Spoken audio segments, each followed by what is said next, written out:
You're listening to The Pulse on AMI Audio. I'm Grant Hardy. This year's Fighting Blindness Canada second annual Move for Sight Challenge invites participants to move to raise critical funds for vision research, treatments, and education across the country. Mara Pagliaro is the Move for Sight 2025 National Honorary Ambassador, and she joins us now to discuss the event and also tell us a little bit about her journey. Hey, Mara, thanks so much for joining us on The Pulse. Thank you for having me. First of all, I just wanted to give you a chance to tell us a little bit about yourself and also your plans, your hopes for the future. So I'm recently a college graduate. So I'm just starting to figure out how to navigate life outside of school since I've been in it for so long.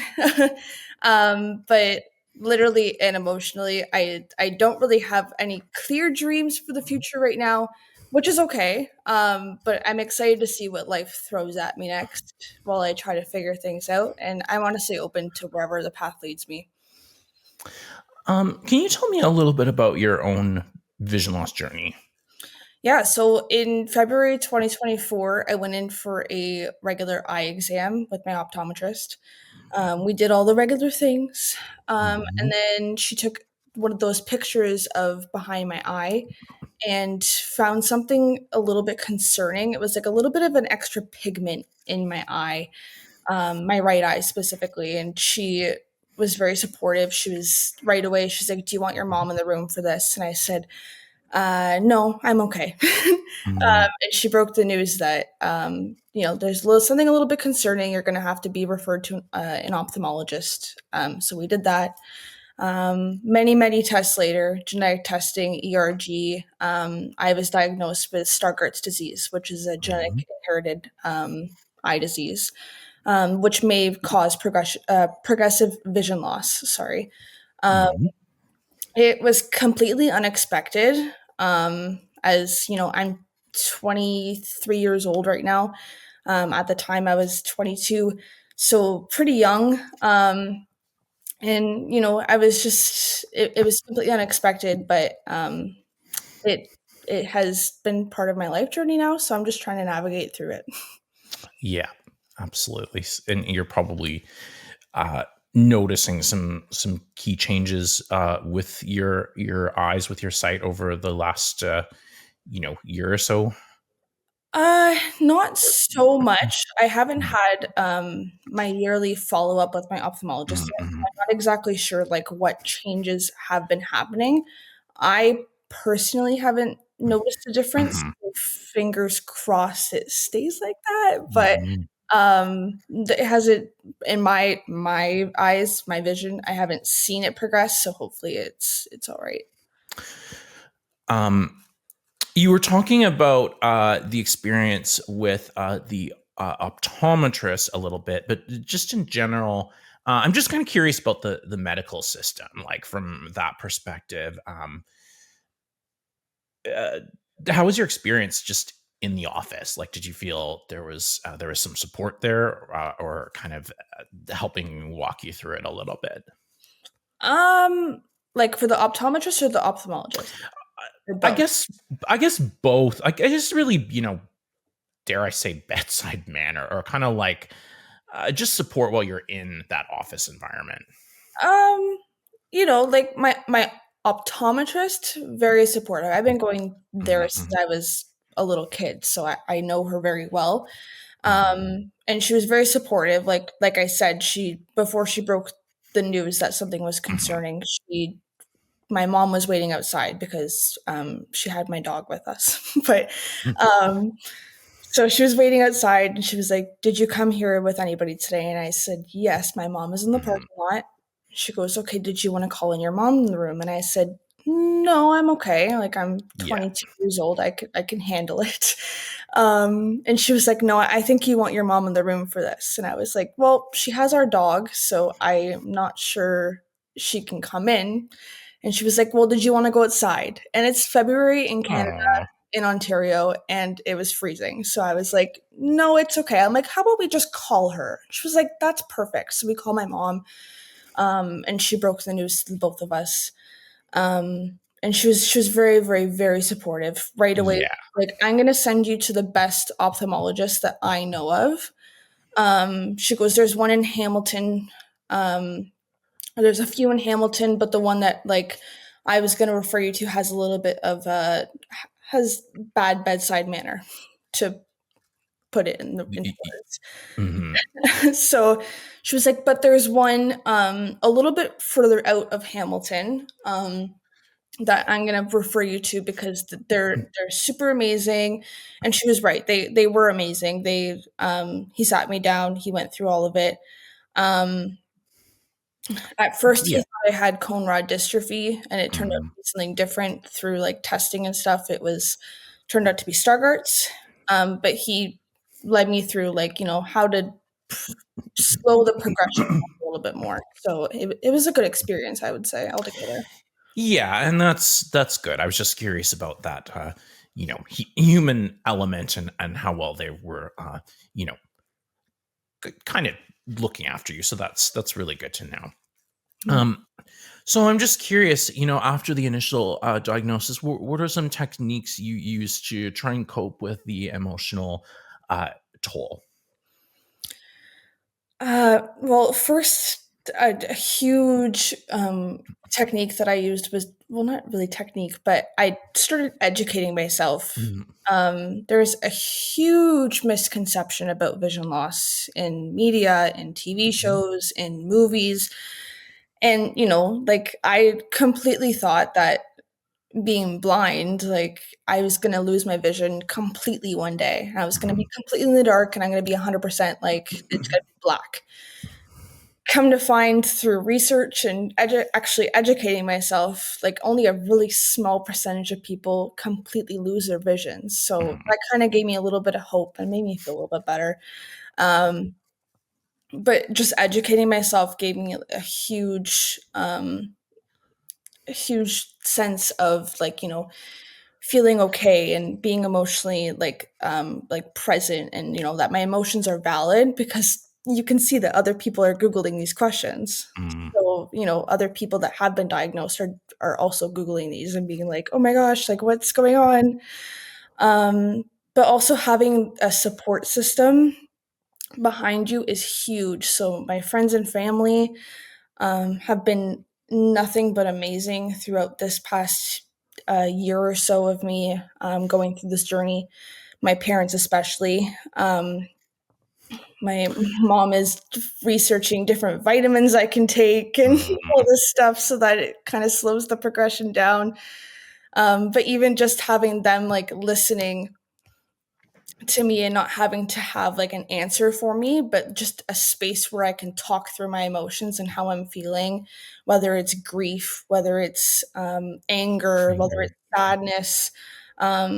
Just having that space where I can talk up my feelings, and not that they understand what I'm going through, because they really almost don't in a sense, but just have that space where I can talk and just have them listen is huge for me. Any sort of big diagnosis or health related transition that someone goes through, I think oftentimes results in people kind of not knowing what to do, like not knowing really what to say or what not to say, how to support, what would be sort of harmful.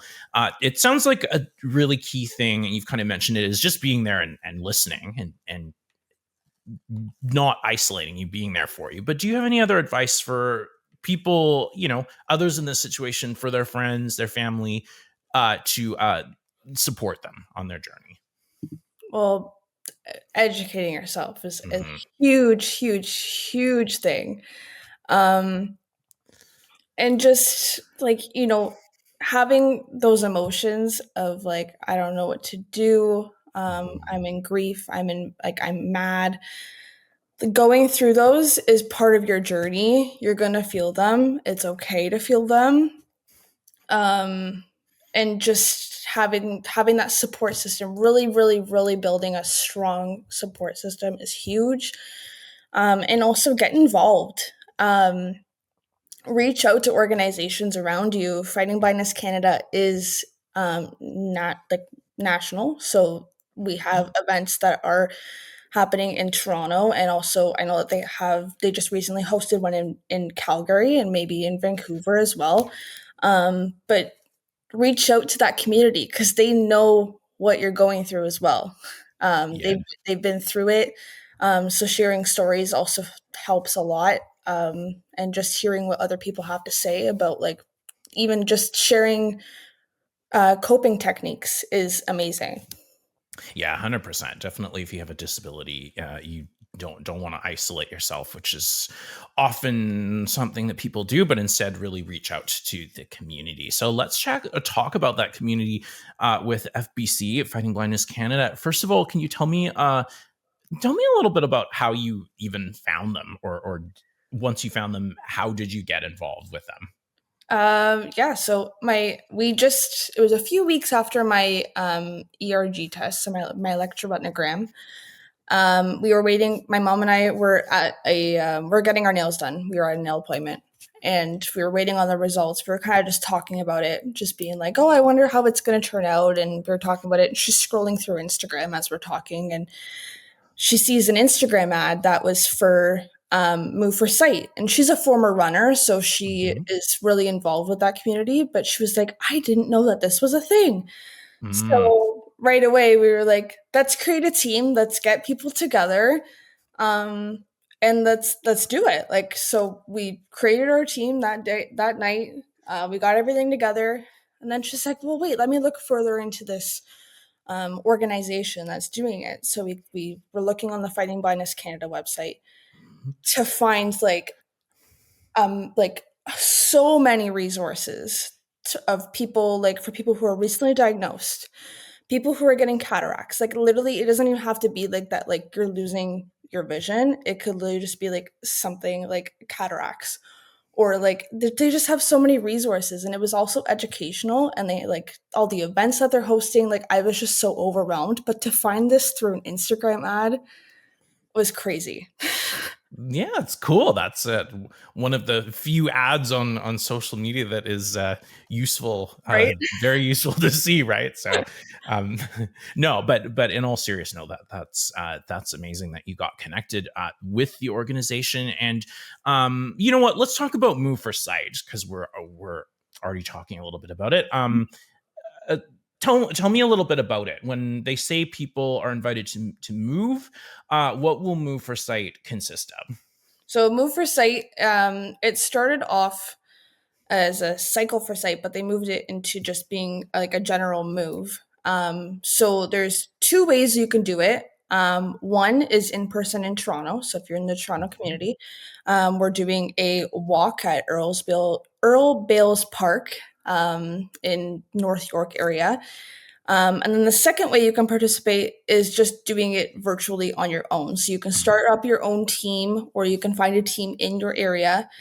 Um, and move in any way that you want. So whether that's walking, running, swimming, dancing, cooking, jumping rope, anything that you want to do to move to raise money, that's basically what Move for Sight is. You can do it in those two ways.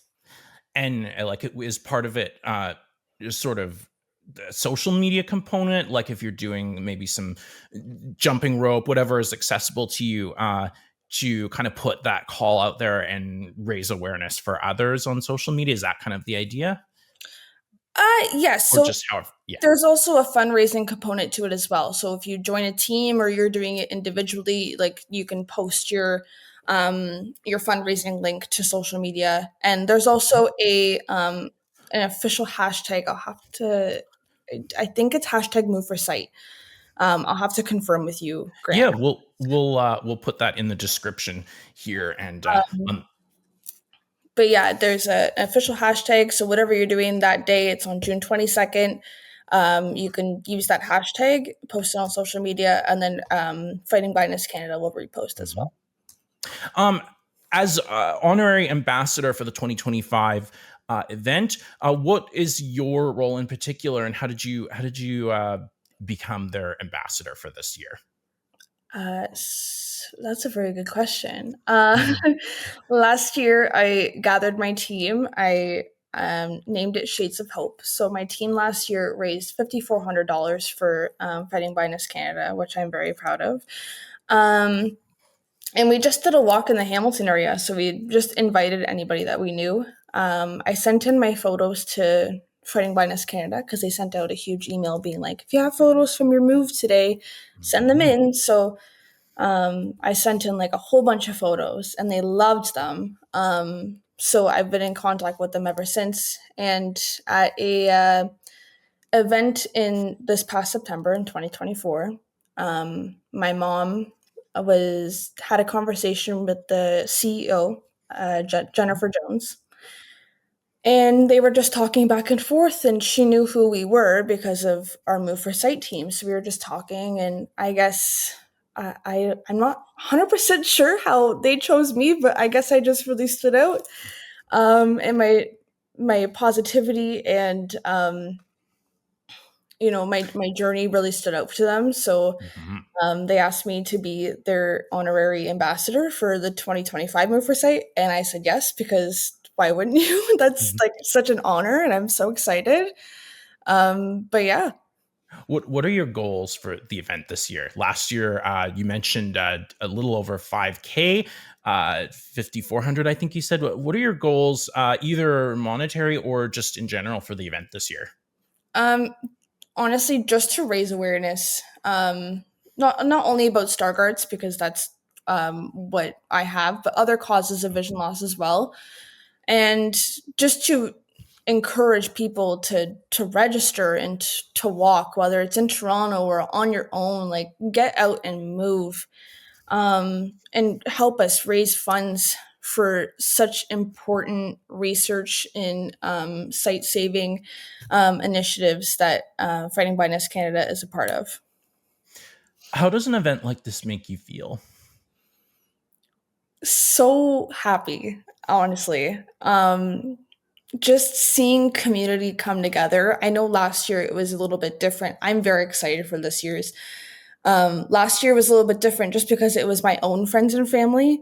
This year it's going to be like all of like Toronto and like the vision loss community and everybody, like all their friends and family. And I'm just so excited to see us all come together and celebrate and be a part of something bigger and all celebrating the same thing. I'm just like, it makes me so excited. I'm like so warm inside just thinking about it. But Aw. yeah, Um, what was your favorite part about the event last year? seeing all my friends and family come together, like, and it wasn't even a part of like the money, like, like donate what you can. And it was amazing to raise $5,400, but just seeing everybody come together, like before we started our 5 kilometer walk, I gathered everybody together and I just gave like a big huge thank you. And I got so overwhelmed with emotions because it was still new to me. Like, I got diagnosed in February and the walk was in June, so it was only a few, maybe like 5 months after my diagnosis. Mhm. And I just became like so overwhelmed with emotions that I started tearing up, and I had to like stop talking because I was like, if I keep talking, I'm gonna start crying and it's gonna get worse. But that was my favorite part, just seeing everybody come together for the vision loss community, that and to support me and my journey. It just meant so much, and that was probably my favorite part. Kind of bittersweet emotions, happiness, but a little bit of uh, some sadness mixed in with there as well. Yes. Mhm. Um, so want to wish you the best of luck at this event, and super excited to hear how it goes and follow it. We'll definitely put that hashtag into our video here. But I just wanted to talk about FBC in general. Are there any research opportunities? I know that's a really big component of what they do is research, that either you're involved in or looking into, or that you're planning to be involved in. So I haven't been directly involved in a Mhm. research study yet, but I am staying connected to what's being like what's developing. I just got my like official, like, to get onto the list to get involved in research, you need like a for sure like genetic confirmation that like you Mhm. have something in your genes to have a genetic eye condition. I just got that like literally like a few months ago, so I'm still like trying to like get all the paperwork together to like send it off. But I would love to be a part of it.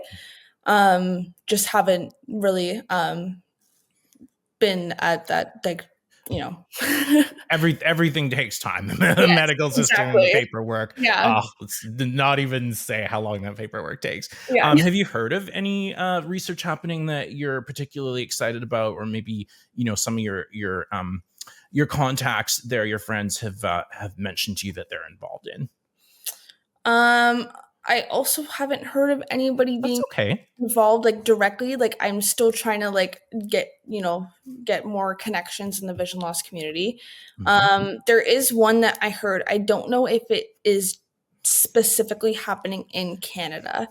Um, just because I heard it from a doctor from the US, so I'm not sure if Mhm. it's happening here as well.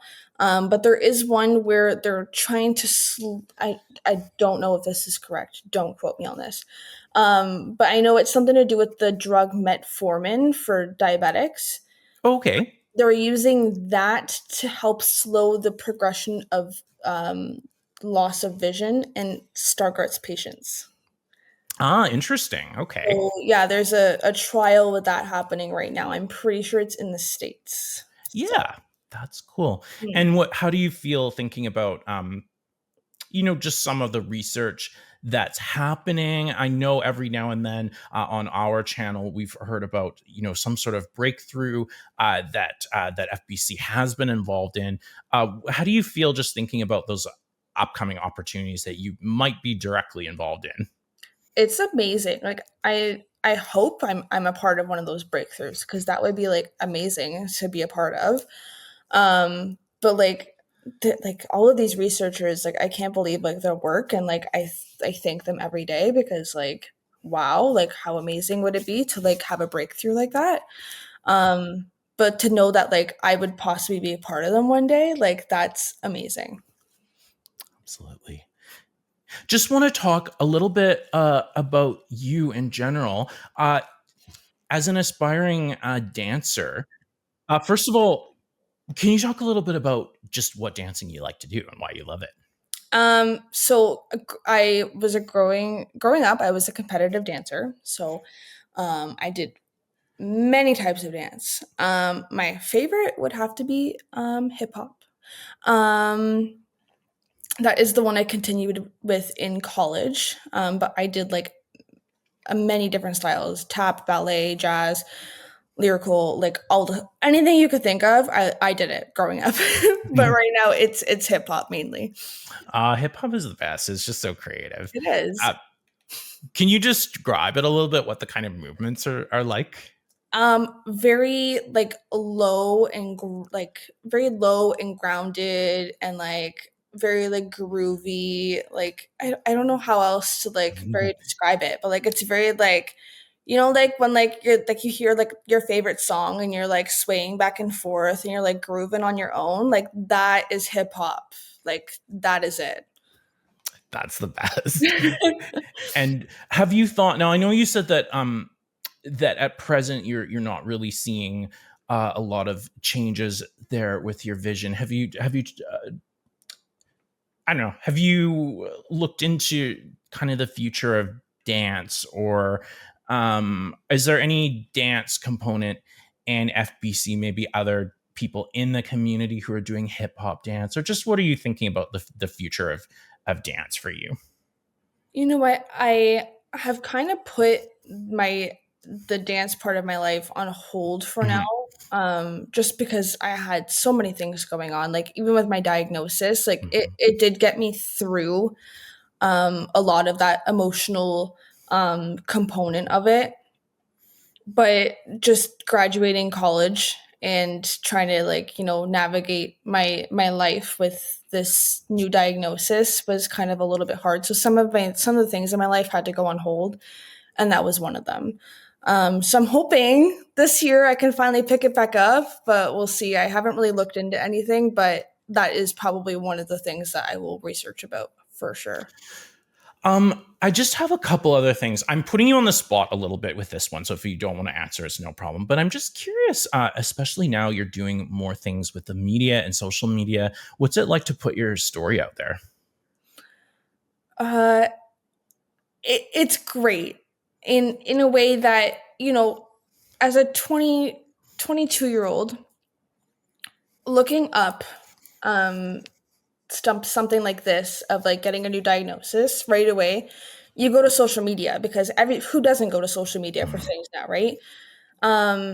But being a 22-year-old and getting freaked out about, oh my gosh, this is something new that I need to learn about. And this is before I found FBC, by the way. Like this is Mhm. like fresh out of the ophthalmologist office. Um, and Mm. I went on to TikTok of all places because who doesn't? And I found this video because he was like, "Yep, you're gonna go for an ERG." And some things I'm just terrified of that are like medically, I'm terrified of tests and all this stuff. So I researched it on TikTok, and this one girl was like, they hold your eyes open and they keep you still and they flash bright lights at you. And yes, they do that, but not like they don't hold your eyes open. There's like, Mhm. like the wire underneath. And so, like, sharing my story and getting it out there, I want people like me who had just got Mhm. freshly diagnosed to realize that, like, first of all, not everything you see on social media is correct.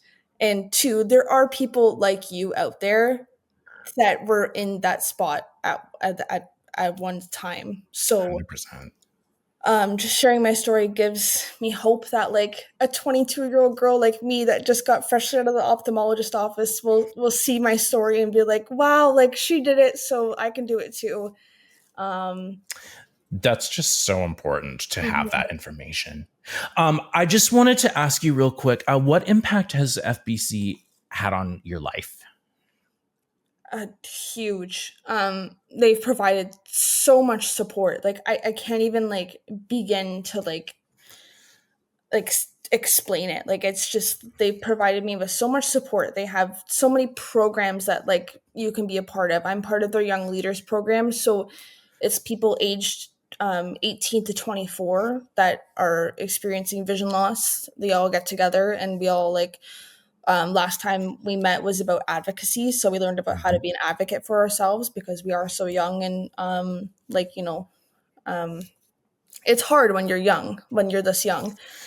But being an advocate for yourself, we learned about that, and they just like they have so many opportunities to get involved in the community. And being newly into this community was just I didn't know where to look, and Mhm. they have given me like a pathway to look down, and every time I go down this path, like I just learn something new, and it's all because of them and everything that they've done. I just like I wish I could put it into words, but I don't know if I did it right, but maybe Oh, I did. I think just speaking from the heart, like you've done here and throughout the whole interview, is the best thing for people to hear. Which, speaking of which, unfortunately, we are out of time. But I just want to thank you, first of all, for coming on the Pulse, but also just for sharing your personal story with us. And looking forward to hearing about the event. Thanks, Mara. Thank you for having me. Thank you so much.